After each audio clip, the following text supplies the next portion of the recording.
নমস্কার বন্ধুরা, গল্পটি ভালো লাগলে ভিডিওটিকে লাইক, শেয়ার এবং সাবস্ক্রাইব করতে ভুলবেন না। হরিপ্রসাদ বাবু কিছুই বুঝে উঠতে পারছিলেন না যে তিনি কি করবেন। চারিদিকে যেন গভীর নীরবতা নেমে এসেছিল। মনে হচ্ছিল যেন ভাগ্যদেবতা নিজেই তার বিরুদ্ধে চলে গেছেন। হাসপাতালে ওয়ার্ডে তার স্ত্রীর নিথর দেহ পড়েছিল, আর সামনে সাদা শাড়ি পরা সিঁদুরহীন অলংকারহীন বিধবা মেয়ে দাঁড়িয়েছিল। মাত্র কয়েক মুহূর্তের মধ্যেই তার পুরো পৃথিবী যেন তছনছ হয়ে গিয়েছিল। কত স্বপ্ন আর আশা নিয়ে তিনি মেয়ের বিয়ে দিয়েছিলেন, কিন্তু কে জানতো তিনি আসলে মেয়ের সংসার করছেন না, বরং তার জীবনকে আরো বড় অন্ধকারের দিকে ঠেলে দিচ্ছেন। সবকিছু তার চোখের সামনে সিনেমার দৃশ্যের মতো ভেসে উঠছিল। বহু বছর ধরে তাদের কোনো সন্তান ছিল না। কত মানত, কত প্রার্থনার পর অবশেষে ঈশ্বর তাদের কোল ভরিয়েছিলেন একটি কন্যা সন্তান দিয়ে। শিশুটি এতটাই সুন্দর ছিল যে মনে হতো যেন কোনো পরী পৃথিবীতে নেমে এসেছে। আর তার জন্মের পর থেকেই তাদের ব্যবসার এমন উন্নতি হতে শুরু করেছিল যে চারিদিকে যেন অর্থ সম্পদের বন্যা বয়ে গিয়েছিল। মা লক্ষ্মীর আশীর্বাদ ভেবে তারা মেয়ের নাম রেখেছিলেন খুশি। স্বামী স্ত্রী দুজনই ফুলের মতো যত্নে মেয়েকে বড় করেছিলেন। জীবনের সব সুখ সুবিধা তাকে দিয়েছিলেন। যখন খুশি বিয়ের উপযুক্ত হলো, তখন তারা এক সম্ভ্রাম্য ও ধনী পরিবারের ছেলের সঙ্গে তার বিয়ে ঠিক করলেন। এটি ছিল শহরের অন্যতম প্রভাবশালী ও ধনী পরিবার। আশ্চর্যের বিষয়, তারা আগে খুশির জন্য সম্বন্ধ নিয়ে এসেছিল। একবার হরিপ্রসাদ বাবুর মনে সন্দেহ জেগেছিল, এত বড়লোক মানুষ নিজেরা যেচে এসে কেন তাদের মেয়ের হাত চাইছে। কিন্তু তখন ওরা বলেছিল, আত্মীয় স্বজনদের কাছ থেকে আমরা আপনার মেয়ের অনেক প্রশংসা শুনেছি। আমাদের একমাত্র ছেলে কপিলের জন্য ঠিক এমনই একটি মেয়ের খোঁজ করছিলাম। এরপর ধুমধাম করে বিয়ে হয়ে গেল। খুশি শ্বশুর বাড়িতে চলে এলো। হরিপ্রসাদ বাবু ও তার স্ত্রী ঈশ্বরকে ধন্যবাদ জানালেন যে তাদের মেয়ে এত ভালো ঘরে বিয়ে হয়েছে। অন্যদিকে শ্বশুরবাড়িতে খুশিকে রাজকীয়ভাবে বরণ করে নেওয়া হলো। সব রীতি নীতি মেনে তার নতুন জীবনের সূচনা হলো। সাজানো বাসর ঘরে বসে খুশি অপেক্ষা করছিল তার স্বামী কপিলের জন্য। কিছুক্ষণ পর কপিল ঘরে এলো, কিন্তু তার মুখে ছিল এক অদ্ভুত বিষণ্ণতা। খুশি কিছু বলার আগেই কপিল নিজেই বলল, সম্ভবত আমি পৃথিবীর প্রথম স্বামী যে তার স্ত্রীকে ফুলশয্যার রাতেই এমন একটি উপহার দিতে চলেছে। খুশি অবাক হয়ে তার দিকে তাকালো। কপিল গভীর নিঃশ্বাস নিয়ে বলল, দেখো খুশি, আমি তোমাকে প্রতারণার মধ্যে রাখতে চাই না। আমার বাবা মা তোমাদের সঙ্গে খুব বড় একটা প্রতারণা করেছে। আমার ফুসফুসে ক্যান্সার হয়েছে, আর সেটাও শেষ পর্যায়ে, চতুর্থ স্টেজে। খুশির শরীর কেঁপে উঠল। কপিল বলতে লাগলো, প্রথমে কোনো ডাক্তারি রোগটা ধরতে পারেনি। যখন ধরা পড়ল তখন অনেক দেরি হয়ে গেছে। আমি বাবা মায়ের একমাত্র ছেলে, তাই বংশ টিকিয়ে রাখার জন্যই এই বিয়ে দেওয়া হয়েছে। ওদেরই ইচ্ছে ছিল, যদি তুমি কয়েক মাসের মধ্যে গর্ভবতী হয়ে যাও, তাহলে অন্তত আমার সন্তানের মাধ্যমে এই পৃথিবীর বংশ চলবে। কথাগুলো বলে কপিল শিশুর মতো কাঁদতে শুরু করলো। খুশি স্তব্ধ হয়ে গেল। সম্ভবত কোনো স্ত্রী তার বিয়ের প্রথম রাতেই স্বামীর মৃত্যু সংবাদ শোনেনি, কিন্তু এখন আর কিচ্ছু করার ছিল না। বিয়ে হয়ে গেছে, তবুও তার মনে হচ্ছিল হয়তো কোনো অলৌকিক ঘটনা ঘটবে, হয়তো কপিল সুস্থ হয়ে উঠবে। কিছুদিন পর ফেরা উল্টো অনুষ্ঠানের জন্য খুশির বাবা তাকে বাপের বাড়ি নিয়ে গেলেন, কিন্তু পরের দিনই সে আবার শ্বশুরবাড়ি ফিরে এলো। সে চায়নি তার মা বাবা এই ভয়ঙ্কর সত্যিটা জানুক। এদিকে হাজার চেষ্টা সত্ত্বেও কপিলের শারীরিক অবস্থা দিন দিন খারাপ হতে লাগলো। বিয়ের মাত্র 4 মাস পর কপিল এই পৃথিবী ছেড়ে চলে গেল। খুশি মা হতে পারেনি, কিন্তু বিধবা হয়ে গেল। কপিলের মৃত্যুর পর শ্বশুরবাড়ির লোকেরা আর চায়নি যে খুশি তাদের বিশাল সম্পত্তির অংশীদার হোক। তারা ভেবেছিলেন, যদি খুশি সন্তান সম্ভবা হতো তাহলে সেই শিশুর নামে সম্পত্তি লিখে দিতেন, কিন্তু একটি বাইরের মেয়েকে তারা তাদের সম্পত্তির মালিক করতে রাজি হচ্ছিলেন না। তাই তারা খুশিকে অপয়া বলে অপমান করে বাড়ি থেকে বের করে দিল। নিজেদের সমস্ত সম্পত্তি মেয়ে ও নাতি নাতনিদের নামে লিখে দিল, যাতে ভবিষ্যতে কোনো আইনি পথেও খুশি বা তার পরিবার সম্পত্তির দাবি না করতে পারে। যখন হরিপ্রসাদ বাবু ও তার স্ত্রী এই সত্য জানতে পারলেন, তখন যেন তাদের পায়ের তলা থেকে মাটি সরে গেল। জামাইয়ের মৃত্যুর খবর শোনা মাত্র খুশির মা হৃদরোগে আক্রান্ত হলেন। তিনি আইসিইউতে মৃত্যুর সঙ্গে লড়াই করতে লাগলেন, কিন্তু শেষ পর্যন্ত তিনি হেরে গেলেন। হাসপাতালে দাঁড়িয়ে হরিপ্রসাদ বাবু কখনো মেয়ের দিকে তাকাচ্ছিলেন, কখনো স্ত্রীর নিথর দেহর দিকে। তিনি কিছুতেই বুঝে উঠতে পারছিলেন না যে কি করবেন। একসঙ্গে ঘটে যাওয়া এই দুই ভয়ঙ্কর আঘাত তার হৃদয় আর সহ্য করতে পারল না। হঠাৎ তারও হার্ট অ্যাটাক হলো। সেখানেই বসে তিনি শেষ নিঃশ্বাস ত্যাগ করলেন। আর খুশি, সে যেন পাথর হয়ে গেল। মনে হচ্ছিল বিধাতা যেন এক মুহূর্তে তার সবকিছু কেড়ে নিয়েছেন। দূর সম্পর্কের আত্মীয় স্বজন ও প্রতিবেশীদের সাহায্যে সে তার বাবা মায়ের শেষকৃত্য সম্পন্ন করল। ধীরে ধীরে সবাই চলে গেল, শুধু রয়ে গেল কিছু মানুষ যাদের লোভী দৃষ্টি ছিল হরিপ্রসাদ বাবুর সম্পত্তির দিকে। হরিপ্রসাদ বাবুর রিয়েল এস্টেটের ব্যবসা ছিল। তার মৃত্যুর পর সেই ব্যবসা সামলানো খুশির পক্ষে সম্ভব হলো না। ব্যবসায় লাগানো অধিকাংশ টাকাই ডুবে গেল। শেষ পর্যন্ত যা বাঁচল তা হলো তাদের বাড়ি, বিশাল বাগান, অফিস, ভবন। মাসের পর মাস খুশি দুঃখে ডুবে রইল। ধীরে ধীরে সমস্ত সঞ্চয় শেষ হতে লাগলো। সংসার চালানো কঠিন হয়ে পড়ল। অবশেষে বাধ্য হয়ে সে একটি বেসরকারি স্কুলে শিক্ষিকার চাকরি নিল। জীবন্ত লাশের মতো যান্ত্রিকভাবে যেন তার জীবন কাটতে লাগলো। এই সময় একদিন হঠাৎ তার মাসির ছেলে অমিত সঙ্গে দেখা করতে এলো। ছোটবেলা থেকে অমিত খুশিকে খুব ভালোবাসতো। ভাই বোনের মধ্যে গভীর স্নেহের সম্পর্ক ছিল। পরে পড়াশোনা শেষ করে অমিত বিদেশে চলে যায় এবং সেখানে স্থায়ীভাবে বসবাস শুরু করে। এত বছর পর তাকে হঠাৎ সামনে দেখে খুশি অবাক হয়ে গেল। তবে অমিতের আন্তরিকতা ও স্নেহ দেখে তার মনেও কিছুটা স্বস্তি এলো। কমপক্ষে বিশাল পৃথিবীতে একজন মানুষ তো আছে যে সত্যিই তার কথা ভাববে। অমিত সর্বদা চেষ্টা করত খুশিকে হাসি খুশি রাখতে, কিন্তু শেষ পর্যন্ত তাকেও তো ফিরে যেতে হবে। একদিন রাতের খাবার খাওয়ার সময় অমিত বলল, দেখ খুশি, এখন না মাসি আছে, না মেসোমশাই। এত বড় পৃথিবীতে তুই একা কিভাবে থাকবি? আমার মনে হয় তোর আবার নতুন করে সংসার গড়ার কথা ভাবা উচিত। খুশি মাথা নেড়ে বলল, এটা কখনোই সম্ভব না রে। এত প্রতারণার পর পৃথিবীতে কোনো সম্পর্কের উপরই আমার আর বিশ্বাস নেই। যতদিন বাঁচবো একাই বাঁচবো। থাকার জন্য বাড়ি আছে, কাজও করছি। অমিত বলল, আর কতদিন? স্কুলে চাকরি কতদিন করতে পারবি? শরীর একদিন না একদিন ক্লান্ত হবেই। তখন কি করবি? সেটা তখন দেখা যাবে। অনেক রাত হয়েছে, তুই ঘুমোতে যা। খুশি কথাটা বলে দিলেও সেদিন রাতে সে নিজে ঘুমোতে পারল না। বিছানায় শুয়ে শুয়ে ভাবতে লাগলো, অমিত কি ঠিকই বলেছে? এত বড় পৃথিবীতে সে একা কতদিন টিকে থাকবে? চারিদিকে সুযোগ সন্তানী মানুষে ভরা। কতদিন নিজেকে সবার হাত থেকে রক্ষা করবে? পরিবার বলতে এখন তো আর তার কেউ নেই, শুধু অমিতই আছে। এইসব ভাবতে ভাবতে কখন ঘুমিয়ে পড়েছিল সে নিজেও বুঝতে পারেনি। পরদিন অমিত বলল, আমি শুধু তোর সঙ্গে দেখা করতে এসেছিলাম, এবার আমাকেও ফিরতে হবে। অমিত চলে গেল, কিন্তু যাওয়ার পরও প্রতিদিন ফোন করত। নিজের স্ত্রী ও সন্তানদের সঙ্গেও খুশির কথা বলিয়ে দিত। ধীরে ধীরে খুশির মন কিছুটা ভালো হতে শুরু করলো। এরপর একদিন সে একটি গুরুত্বপূর্ণ সিদ্ধান্ত নিল। সারা রাত ভবিষ্যৎ নিয়ে ভাবার পর সকালে উঠে সে অমিতকে ফোন করলো। আমি আমার বাড়িতে একটি অনাথ আশ্রম খুলতে চাই। এতে অনাথ বাচ্চারা মায়ের স্নেহ পাবে আর আমিও শিশুদের সঙ্গ পাব। অমিত বিস্মিত হয়ে বলল, তুই কি পাগল হয়েছিস? অনাথ আশ্রম খোলা কি এতই সহজ?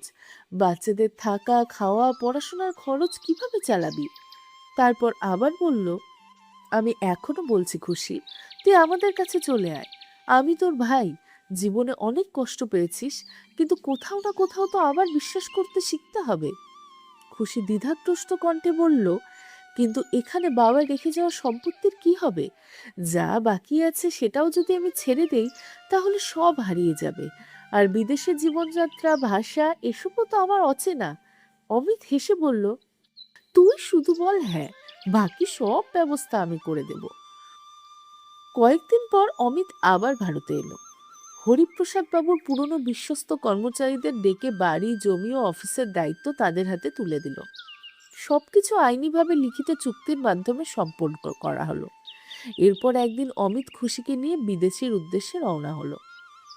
বিমানের জানলা দিয়ে বাইরের আকাশের দিকে তাকিয়ে খুশির মনে হচ্ছিল যেন সে এক নতুন পৃথিবীর পথে যাত্রা করছে। আর এইভাবেই জীবনের অসংখ্য ঝড়ঝাপটার পর খুশি অবশেষে অমিতের সঙ্গে বিদেশে তার নতুন জীবনের পথে পা বাড়ালো। অমিতের স্ত্রী অঞ্জলি খোলা মনে খুশিকে স্বাগত জানিয়েছিল। অমিতের ছোট্ট 2 সন্তান ছিল। দুজনের এত মিষ্টি আর আদুরে ছিল যে তাদের দেখা মাত্রই খুশির ইচ্ছে করছিল বুকে জড়িয়ে নিতে। সে দুহাত বাড়িয়েও দিয়েছিল, কিন্তু পরক্ষণেই হাত দুটো গুটিয়ে নিল। যদি অঞ্জলির খারাপ লাগে। অঞ্জলি হেসে বলল, আরে দিদি, থেমে গেলে কেন? এরা তো এখন থেকে তোমারও সন্তানেরই মতো। যতই হোক তুমি তো ওদের পিসি। পরপর কয়েকটি দিন খুব শান্তি আর আনন্দের মধ্যেই কেটে গেল। একদিন ভোরবেলা খুশি শুনতে পেল অঞ্জলি চিন্তিত গলায় অমিতকে বলছে, বাচ্চাদের দেখাশোনা করার যে মেয়েটি ছিল সে চাকরি ছেড়ে চলে গেছে। এখন আমি বাচ্চাদের সামলাবো নাকি অফিস করব? অমিত উদ্বিগ্ন হয়ে বলল, তুমি চাকরি ছাড়বে কিভাবে অঞ্জলি? এখনো তো বাড়ির লোন শোধ করতে হবে, বাচ্চাদের পড়াশোনার খরচ আছে। শুধু আমার একার বেতনে কিভাবে এত কিছু চলবে? খুশি সব কথাই শুনছিল। সে এগিয়ে এসে বলল, এত চিন্তা করছিস কেন অমিত? আমি তো সারাদিন বাড়িতেই থাকি, আমি বাচ্চাদের দেখাশোনা করব। অঞ্জলির চাকরি ছাড়ার কোনো দরকার নেই। অঞ্জলি সঙ্গে সঙ্গে এগিয়ে এসে খুশিকে জড়িয়ে ধরল। তুমি আমার খুব বড় একটা সমস্যার সমাধান করে দিলে দিদি। আজ তুমি না থাকলে কি যে করতাম। খুশি মৃদু হেসে বলল, এসব নিয়ে চিন্তা করছিস কেন? আমি তো আছি। সেই দিন থেকেই 2 শিশুর সমস্ত দায়িত্ব এসে পড়ল খুশির কাঁধে। বাচ্চাদের স্নান করানো, খাওয়ানো, স্কুলের জন্য তৈরি করা, ঘুম পাড়ানো, সবকিছুর দায়িত্ব সে নিজেই নিতে লাগলো। অমিত আর অঞ্জলির অফিস থেকে ফিরতে দেরি হলে তাদের জন্য রান্নাও করে রাখতো। একদিন খাবার টেবিলে বসে অঞ্জলি আবেগভরা কণ্ঠে বলল, দিদি, তুমি কি অসাধারণ রান্না করো গো। সত্যি বলছি, তোমার হাতে যেন জাদু আছে। বহু বছর পর এত স্বাদের রান্না খেলাম। খুশি হাসলো। আমার হাতের রান্না তোমাদের ভালো লেগেছে? এটাই তো আমার জন্য সবচেয়ে বড় আনন্দ। যদি তোমাদের আপত্তি না থাকে তাহলে আমি না হয় প্রতিদিন রান্নাটা করে দেই। অঞ্জলি হেসে বলল, আপত্তি? উল্টে আমাদের তো যেন লটারি লেগে গেছে। এখন থেকে রোজ তোমার হাতের এত সুন্দর রান্না খেতে পাবো। অমিত খুশি হয়ে বলল, সত্যি আমরা খুব ভাগ্যবান। এভাবেই দেখতে দেখতে পুরো 1টা বছর কেটে গেল। খুশি অত্যন্ত দক্ষতার সঙ্গে পুরো সংসার সামলাতে শুরু করেছিল। তারও ভালো লাগতো এই ভেবে যে অন্তত তার জীবনেও কারুর না কারুর কাছে কাজে লাগছে। বাড়ির সবাই খুব সুখে আছে আর সবাই তাকে খুব ভালোবাসে। কয়েকদিন পরে খুশির বাবার মৃত্যুবার্ষিকী। সে অমিতকে বলল, এখানে যদি কোনো পুরোহিত পাওয়া যায় তাহলে বাবার শ্রাদ্ধ উপলক্ষে একটা পুজোর ব্যবস্থা করতে চাই। অমিত বলল, দিদি, এখানে ভারতীয় পুরোহিত পাওয়া খুবই কঠিন। অন্য কোথাও থাকলে হয়তো খোঁজ করা যেত, কিন্তু এখানে সম্ভব নয়। অঞ্জলি বলল, আরে, প্রিয়জনকে তো মন থেকেই স্মরণ করা হয়। তুমি বাবাকে মনে মনেই প্রণাম করো।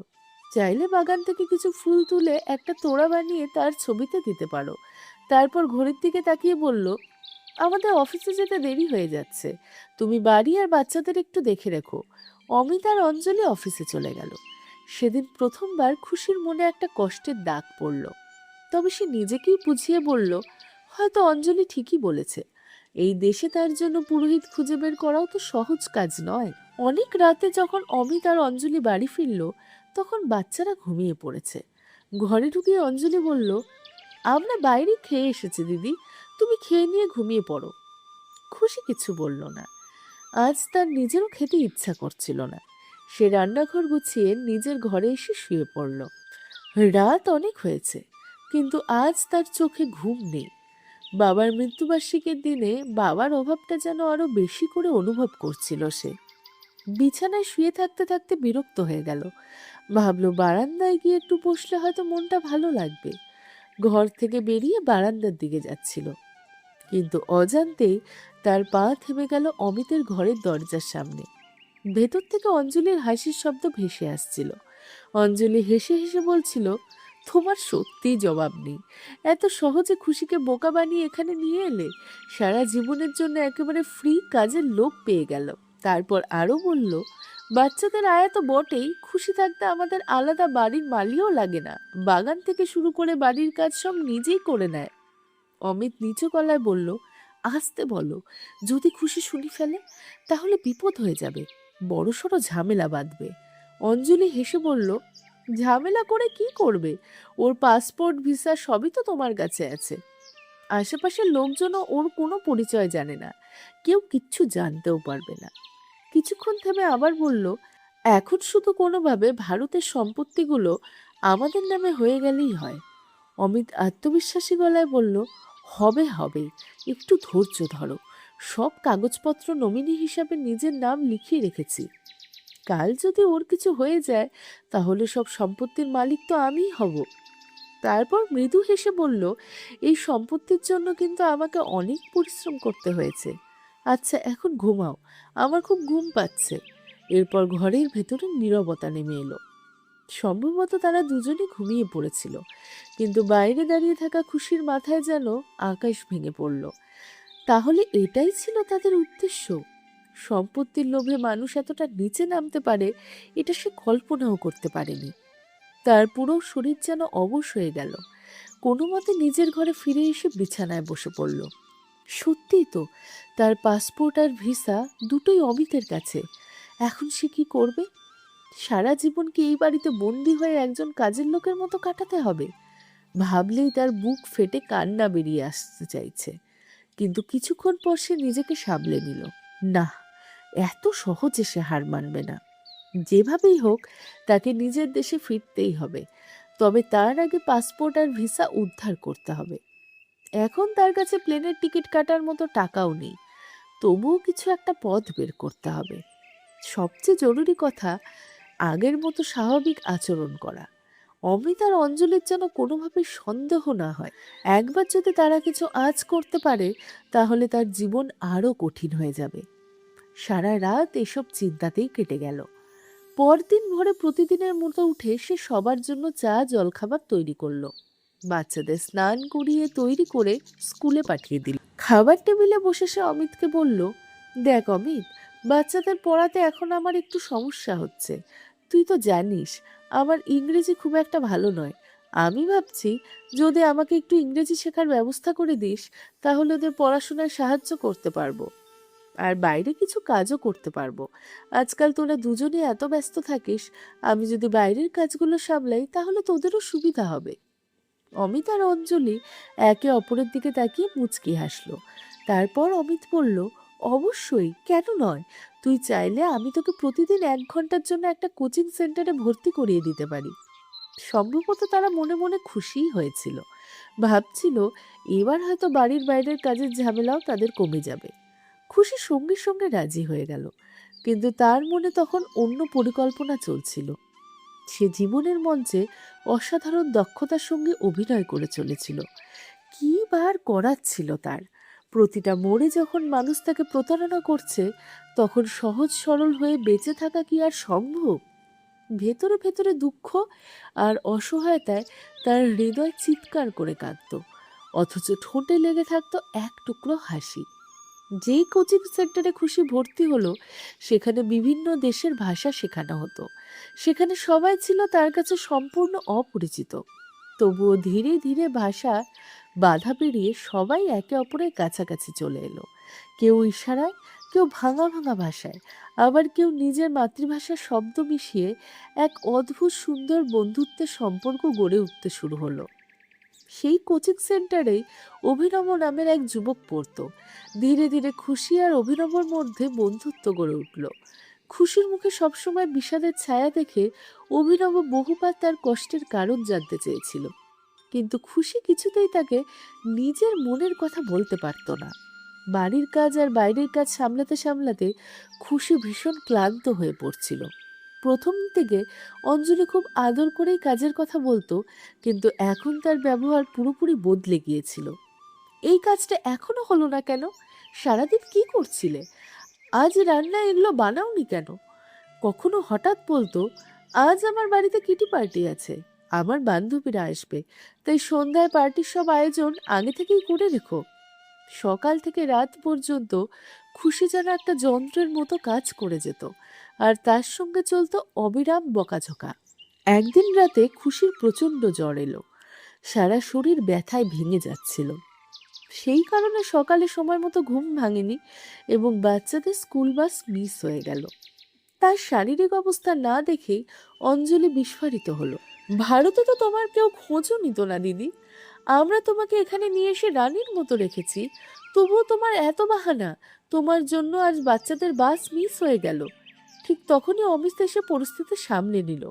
সে অঞ্জলিকে ঘরের ভিতরে নিয়ে গিয়ে বোঝাতে লাগলো, তুমি যদি এভাবে খুশির সঙ্গে ব্যবহার করো, যদি একদিন বাড়ি ছেড়ে পালিয়ে যায়, একটু ঠান্ডা মাথায় ভাবো অঞ্জলি, ও আমাদের জন্য সোনার ডিম পাড়া হাঁস।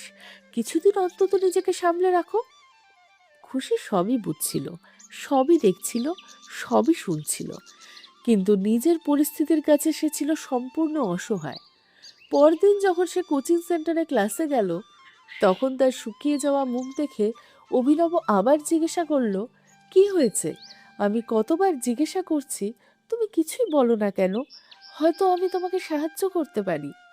সেদিন খুশি আর নিজেকে সামলাতে পারল না। সে অভিনবকে সব খুলে বলল। সব কথা শুনে অভিনব হতবাক হয়ে গেল। সে বলল, তুমি পুলিশের কাছে অভিযোগ করছো না কেন? খুশি মাথা নেড়ে বলল, না, আমি এখন সেটা করতে পারবো না, কারণ আমার পাসপোর্ট আর ভিসা দুটোই অমিতের কাছে আছে। আগে সেগুলো আমাকে উদ্ধার করতে হবে। তারপর যদি তুমি সত্যি আমাকে সাহায্য করতে চাও, তাহলে আমার জন্য এখানে একটা ওয়ার্কের পার্মানেন্ট ব্যবস্থা করে দাও, যাতে এই বাড়ি ছেড়ে বেরিয়ে যাওয়ার পর আমি অন্য কোথাও কাজ করতে পারি।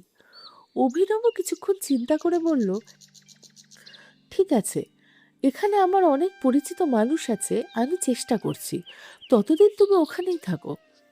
সেদিন বাড়ি ফিরে খুশি দেখলো অমিত বাড়িতেই আছে। সকালে অঞ্জলির ব্যবহারের জন্য সে খুশির কাছে ক্ষমা চাইল এবং তার জন্য কফি বানিয়ে নিয়ে এলো। খুশি কিচ্ছু বলল না। কয়েকদিন পর খুশি নিজেই অমিতকে বলল, অমিত, আমি এখানে আসার প্রায় 1.5 বছর হয়ে গেছে। তুই তো আমার ভিসা আর মাত্র 2 বছরের জন্য করেছিলি, তাই ভিসার মেয়াদ শেষ হওয়ার আগেই আমি চাই সেটা আরো কয়েক বছরের জন্য বাড়িয়ে নেওয়া হোক। এখন আমার কাজে এখানে মন বসে গেছে, আমি আর ভারতে ফিরতে চাই না। বাচ্চাদের ছেড়ে আমারও ভালো লাগবে না। অমিত বিস্ময়ে তার দিকে তাকালো। কি বলছিস তুই? হ্যাঁ রে, ঠিকই বলছি। তুই এত অবাক হচ্ছিস কেন? তুই তো আমার ভাইয়ের মতো, আর এই বাড়িটাই তো এখন আমার বাপের বাড়ি। আমি কি ভুল বলছি? অমিত হেসে বলল, না না, ঠিকই বলছিস। আমি কালই আবেদন করে দিব, তবে তোকেও সঙ্গে যেতে হবে, কিছু কাগজপত্রে সই করতে হবে। মনে মনে অমিত ভীষণ খুশি হয়ে গেল। সেই ভেবেছিল খুশি হয়তো ভারতে ফিরে যাওয়ার জন্য তাকে বিরক্ত করবে, কিন্তু এখানে তো উল্টো ঘটনা ঘটছে। খুশি অনেকদিন ধরেই এই সুযোগেরই অপেক্ষায় ছিল। সে আগেই অভিনবকে জানিয়ে রেখেছিল যে সে ভিসা রিনিউ করতে যাচ্ছে। এই সময়ের মধ্যেই অভিনব তার জন্য ওয়ার্কের পার্মানেন্ট ব্যবস্থা করে ফেলেছিল, এমনকি একটি প্রতিষ্ঠানে চাকরির কথাও বলে রেখেছিল। কিছু দৌড়ঝাঁপের পর খুশির ভিসার মেয়াদ আরও 3 বছরের জন্য বাড়ানো হলো। অফিসে কাজ শেষ হওয়ার পর অমিত যখন আগের মতোই পাসপোর্ট ও ভিসা নিজের কাছে রাখতে যাচ্ছিল, তখন খুশি সেগুলো ফেরত চেয়ে নিল। সরকারি কর্মকর্তাদের সামনে দাঁড়িয়ে অমিত আর না বলতে পারল না। এভাবেই খুশি নিজের পাসপোর্ট ও ভিসা ফিরে পেল। সেখান থেকে বেরিয়ে খুশি বলল, আমার কোচিং সেন্টারে একটু কাজ আছে, সেটা সেরে আমি নিজেই বাড়ি ফিরে আসব। সেদিন খুশির আচরণ অমিতের একটু অস্বাভাবিক লাগলেও সেই বিষয়টিকে বিশেষ গুরুত্ব দিল না। খুশি সরাসরি অভিনবর সঙ্গে সেই অফিসে গেল যেখানে তাকে চাকরির জন্য ডাকা হয়েছিল। ইন্টারভিউয়ের পর তাকে চাকরিতে নিয়েও নেওয়া হলো। অভিনব তার হাতে ওয়ার্ক পারমিট তুলে দিল। খুশি নিজের সমস্ত কাগজপত্র ফটোকপি করলো এবং একটি কপি অভিনবর কাছে জমা রেখে দিল। সেদিন বাড়ি ফিরতে তার অনেক রাত হয়ে গিয়েছিল। বাড়িতে ঢুকতেই দেখলো অঞ্জলি আর অমিত দুজনে উদ্বিগ্ন হয়ে তার অপেক্ষা করছে। অঞ্জলি তীক্ষ্ণ দৃষ্টিতে তাকিয়ে বলল, আজ সারাদিন কোথায় ছিলে? খুব শান্তভাবে উত্তর দিল খুশি, কোচিংয়ের পর একটা ইন্টারভিউ দিতে গিয়েছিলাম। আর অমিত, এটা জেনে তুই খুব খুশি হবি যে আমি চাকরিটা পেয়েও গেছি। অমিত উদ্বিগ্ন হয়ে বলল, কিন্তু তোর চাকরিটা করার দরকার কি? আমাদের এখানে তোর কিসের অভাব? খুশি দৃঢ় কণ্ঠে বলল, বিষয়টা অভাবের নয় অমিত, বিষয়টা আমার আত্মসম্মানের। তুই আমার জন্য যা কিছু করেছিস তার জন্য আমি কৃতজ্ঞ, কিন্তু এখন আমি নিজের পায়ে দাঁড়াতে চাই। অঞ্জলি উদ্বিগ্ন হয়ে বলল, কিন্তু তুমি কি চাকরি করবে? বাড়ির কাজ আর বাচ্চাদের দেখাশোনা সব একসঙ্গে সামলাতে পারবে? খুশি উত্তর দিল, না, আগের মতো আমি আর সবকিছু করতে পারবো না, তবে অফিসে যাওয়ার আগে আর ফিরে এসে যতটুকু পারবো আশা করি সেইটুকু সাহায্য করব। খুশির কথা শুনে অঞ্জলি রাগে ফেটে পড়ল, আমাদের বাড়িটাকে কি ধর্মশালা ভেবেছ? এতদিন আমরা তোমাকে আমাদের বাড়িতে রেখেছি, সম্মান দিয়েছি, আমাদের প্রতি কৃতজ্ঞতার প্রতিদান তুমি এইভাবে দিলে? তাও এমন সময় যখন আমাদের বাড়িতে বাচ্চাদের দেখাশোনা করার কেউ নেই, রান্না করারও কেউ নেই। অঞ্জলি নিজের নিয়ন্ত্রণ হারিয়ে চিৎকার করে খুশিকে বলল, খুশি শান্ত কিন্তু দৃঢ় কণ্ঠে উত্তর দিল, এটা আমার কোনো দোষ নেই অঞ্জলি। একবার নিজের মনকে প্রশ্ন করো, তোমরা আমাকে আমার দেশ থেকে এখানে এনেছিলে শুধু নিজেদের স্বার্থের জন্য? বাড়ির সব কাজের লোকদের সরিয়ে তাদের সমস্ত কাজ আমার ঘাড়ে চাপিয়ে দিয়েছিলে, তাতেও কি তোমাদের মন ভরেনি? আমার সম্পত্তির দিকেও লোভের চোখ বাড়িয়েছিলে। সে একটু থেমে আবার বলল, একবারও কি ভেবেছিলে আমার ভবিষ্যৎটা কি হবে? তোমরা শুধু নিজেদের স্বার্থটাই দেখেছ। যদি সম্পর্ক আর আত্মীয়তা এমনই হয়, তাহলে আমি একাই তো ভালো ছিলাম। মানুষেরা যদি তোমাদের আসল চেহারা জানতে পারে, তাহলে তারা সব সম্পর্কের উপর থেকে বিশ্বাস হারিয়ে ফেলবে। প্রতিটি বোন তার ভাইদের উপর থেকে আস্থা হারাবে। কথাগুলো বলতে বলতে খুশি ক্রোধে কাঁপতে লাগলো। অঞ্জলি রাগে ফেটে পড়ে বলল, অমিত, আগে ওর পাসপোর্ট আর ভিসা কেড়ে নাও, দেখি কিভাবে এখান থেকে বেরিয়ে যায়। খুশি শান্ত গলায় বলল, কোনো লাভ হবে না অঞ্জলি, আমার সব কাগজপত্র নিরাপদ জায়গায় রাখা আছে, আর তার একটা কপি আমার কাছে এক বন্ধুর কাছেও জমা করা আছে। তাহলে এই মুহূর্তে আমাদের বাড়ি থেকে বেরিয়ে যাও। এই কথা বলেই অঞ্জলি খুশির ব্যাগ ছুঁড়ে বাইরে ফেলে দিল। তারপর তাকে ধাক্কা মেরে বাড়ির বাইরে বের করে দরজা বন্ধ করে দিল। স্বার্থপরতার এমন জঘন্য রূপ দেখে খুশির মন ঘৃণায় ভরে উঠল। বাড়ির বাইরে বসে সে অনেকক্ষণ ধরে কাঁদল। অমিত দূরে দাঁড়িয়ে সবকিছুই দেখছিল, কিন্তু একবারও তাকে থামানোর চেষ্টা করল না। কিছুক্ষণ পরে মনটা একটু হালকা হলে খুশি অভিনবকে ফোন করলো এবং থাকার জন্য কোনো ব্যবস্থা করে দিতে বলল। কয়েকদিন সে একটি গেস্ট হাউসেই থাকলো। তারপর অভিনব তার জন্য একটি ছোট্ট ঘরের ব্যবস্থা করে দিল। অভিনব সব সময় তার পাশে ছিল, প্রতিটি কঠিন সময় তাকে সাহায্য করেছিল। কয়েক মাসের মধ্যে খুশি নিজের জীবন গুছিয়ে নিল। চাকরির পাশাপাশি সে আরও একটি পার্ট টাইম কাজ শুরু করলো। সে যত বেশি সম্ভব টাকা জমাতে চাইছিল, যাতে ভারতে ফিরতে গিয়ে বেশ কিছু ভালো কাজ করতে পারে। এভাবেই তিনটে বছর কেটে গেল। সে টেরই পেল না। এবার খুশি নিজের মাতৃভূমিতে ফিরে যাওয়ার প্রস্তুতি নিতে শুরু করলো। এদিকে খুশির চলে যাওয়াটা অভিনব মেনে নিতে পারছিল না। একদিন সে সাহস সঞ্চয় করে বলল, আজ আমি তোমাকে একটা কথা বলতে চাই। আসলে এই কথাটা অনেক আগেই বলা উচিত ছিল। খুশি, আমি তোমাকে ভালোবেসে ফেলেছি। আমার জীবনসঙ্গী সম্পর্কে যেমন কল্পনা ছিল, তুমি ঠিক তেমনই। আমি তোমাকে বিয়ে করতে চাই। কথাগুলো বলতে বলতে তার চোখ ভিজে উঠল। খুশি ধীরে ধীরে বলল, তুমি আমার অতীত সম্পর্কে কিছুই জানো না অভিনব। আমার আগেও বিয়ে হয়েছিল। আমার স্বামী এখন আর এই পৃথিবীতে নেই। আর জীবনে এত মানুষের আসল রূপ দেখেছি, এত প্রতারণা সহ্য করেছি যে এখন আর কোনো সম্পর্কের প্রতি আমার কোনো আকর্ষণ নেই। অভিনব মৃদু হেসে বলল, তবুও আমি তোমার জন্য অপেক্ষা করব খুশি। সত্যি বলছি, আমি তোমাকে খুব ভালোবাসি। খুশির হাত নিজের হাতে নিয়ে সে আবেগ ভরা কণ্ঠে কথাগুলো বলল। অবশেষে খুশি নিজের দেশে ফিরে এলো। ফিরে এসে গোবিন্দবাবুকে বলে পুরো বাড়ি পরিষ্কার পরিচ্ছন্ন করালো। তারপর নিজের অফিসের সামনে একটি বড় সাইনবোর্ড লাগালো, স্বর্গীয় হরিপ্রসাদ নাথ শিশু আশ্রম ও বৃদ্ধাশ্রম। নিজের বিশাল বাংলোর এক অংশে বৃদ্ধাশ্রম এবং অন্য অংশে শিশুদের থাকার জন্য প্রস্তুত করে দিল। ধীরে ধীরে সেখানে অনেক বৃদ্ধ এবং অনাথ শিশু আশ্রয় নিতে শুরু করলো। অনেক বৃদ্ধ ছিলেন যারা নিজেদের খরচ বহন করতে পারতেন, তাদের শুধু একটু যত্ন আর সঙ্গের প্রয়োজন ছিল। যারা কাজ করার জন্য সক্ষম ছিলেন তাদের উপযুক্ত কাজ দেওয়া হতো। নিজের শহরের ছেলে মেয়েদেরও খুশি কাজের সুযোগ দিল। সে একটি কুটির শিল্প গড়ে তুলল, যেখানে নানান ধরনের আচার, পাঁপড় এবং অন্যান্য গৃহস্থালী পণ্য তৈরি করে বাজারে বিক্রি করা হতো। ধীরে ধীরে সবার পরিশ্রম ফল দিতে শুরু করলো। ব্যবসা ভালো চলতে লাগলো। খুশি সমস্ত শিশুদের সরকারি স্কুলে ভর্তি করিয়ে দিল। আশ্রমে থাকা বৃদ্ধরাই শিশুদের পড়াশোনা দেখতেন। বৃদ্ধাশ্রম আর শিশু আশ্রম একসঙ্গে থাকার ফলে এক অসাধারণ পরিবেশ তৈরি হলো। বৃদ্ধরা পেলেন শিশুদের সঙ্গ, আর শিশুরা পেল বৃদ্ধদের স্নেহ, ভালোবাসা ও যত্ন। পুরো আশ্রমটাই যেন একটি বড় পরিবারের রূপ নিল। সময়ের সঙ্গে সঙ্গে খুশির নাম চারিদিকে ছড়িয়ে পড়ল। মানুষ তাকে গভীর শ্রদ্ধা জানাতে শুরু করলো।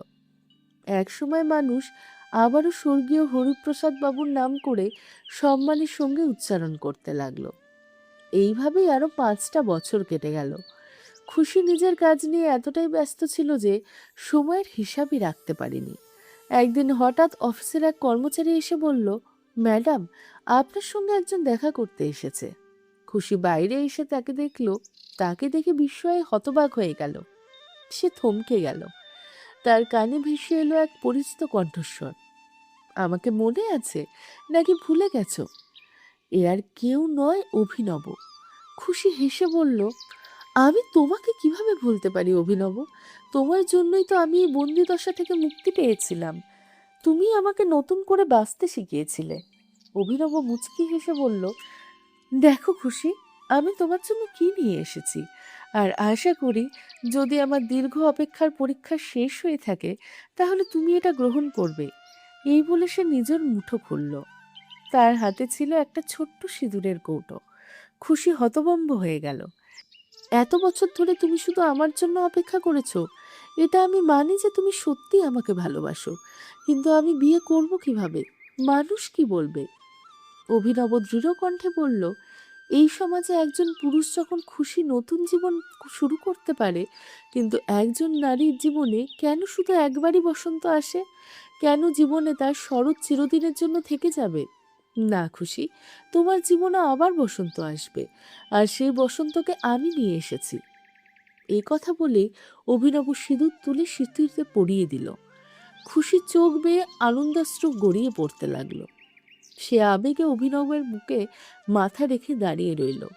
অন্যদিকে ঠিক সেই সময় অমিতের কাছে তার আইনজীবীর ফোন এলো। আইনজীবী বললেন, খুশি তার সমস্ত সম্পত্তি নিজের নামে আইনগতভাবে সুরক্ষিত করে নিয়েছে। নমিনি থেকে আপনার নামও বাদ দিয়েছে। শুধু তাই নয়, আপনার বিরুদ্ধে পুলিশের কাছে অভিযোগ দায়ের করেছে যে আপনি প্রতারণার মাধ্যমে তার সম্পত্তি দখল করার চেষ্টা করেছিলেন। এখন আপনি যদি এখানে আসেন তাহলে গ্রেফতারও হতে পারেন। ফোনের ওপাশের কথা শুনে অমিত এবং অঞ্জলি দুজনই স্তব্ধ হয়ে গেল। আর এভাবেই দীর্ঘ কষ্ট, প্রতারণা ও সংগ্রামের পর খুশির জীবনে আবারও নতুন সুখের সূচনা হলো। তার জীবনে আবারও ফিরে এলো ভালোবাসা, সম্মান আর নতুন আশার আলো। বন্ধুরা, আশা করি এই গল্পটি আপনাদের ভালো লেগেছে। গল্পটি ভালো লাগলে ভিডিওটিকে লাইক করুন, চ্যানেলটিকে সাবস্ক্রাইব করুন এবং বেল আইকনটি চাপ দিয়ে আমাদের সঙ্গে যুক্ত থাকুন। সকলে ভালো থাকবেন। ধন্যবাদ।